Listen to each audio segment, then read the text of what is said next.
मां के बर्ताव के लिए कैसे लगी विक्की की क्लास? विक्की क्या एक अच्छे हस्बैंड हैं? इसे लेकर करण जौहर ने सवालों की झड़ी लगा दी। अंकिता बिल्कुल भारतीय नारी के अंदाज में बैठी हुई नजर आई। साड़ी पहने हुए इस वीकेंड के बार में नजर आ रही है, बड़ा सा सिंदूर लगाकर, ठीक वैसे ही जैसे पवित्र रिश्ता में वो नजर आती थी। खैर, उनका पवित्र रिश्ता किस तरीके से सवालों के घेरे में है, ये सब ने देखा है। विक्की और उनके रिश्ते पर उनके खुद के घर वाले, ससुराल वाले सवाल उठा रहे हैं और इस बात को लेकर करण जौहर ने विक्की की क्लास लगाई है। क्या कुछ कह रहे हैं वो चलिए आपको बताते हैं।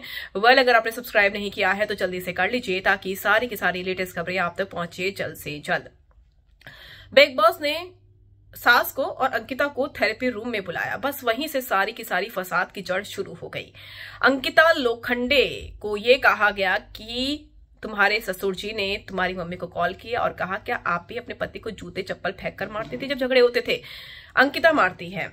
तो इसे लेकर करण जौहर ने यह कहा कि तुम्हारी मां ने ये सारी बातें कही। क्या एक अच्छे पति होने के नाते तुमने अपनी पत्नी से पूछा कि क्या बातचीत हुई थेरेपी रूम में, क्या कहा मेरी मां ने? लेकिन तुमने नहीं पूछा। तो करण जौहर का गुस्सा फटा। उन्हें कहा कि तुम्हारी मां ने जो कहा मैं उस पर सवाल नहीं उठा रहा हूं, लेकिन एक पति होने के नाते अंकिता लोखंडे इतनी परेशान थी थेरेपी रूम से आने के बाद, क्या तुम्हारा फर्ज नहीं बनता था ये बात पूछने का कि तुम्हारी मां ने क्या कुछ कहा अंकिता से?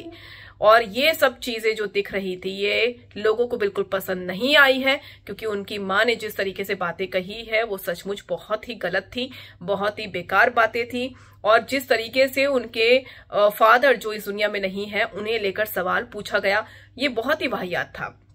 तो यहाँ पर विक्की को टारगेट किया गया उनकी मां के वजह से। उनकी मां ने जो बातें डिस्कस की थी उसकी वजह से विक्की को सुनाया गया कि एक अच्छे पति होने का फर्ज तुम भी निभा सकते थे और पूछ सकते थे कि अंकिता हुआ क्या है, लेकिन तुमने नहीं पूछा, जिसके बाद विक्की को बहुत बुरा फील होता है।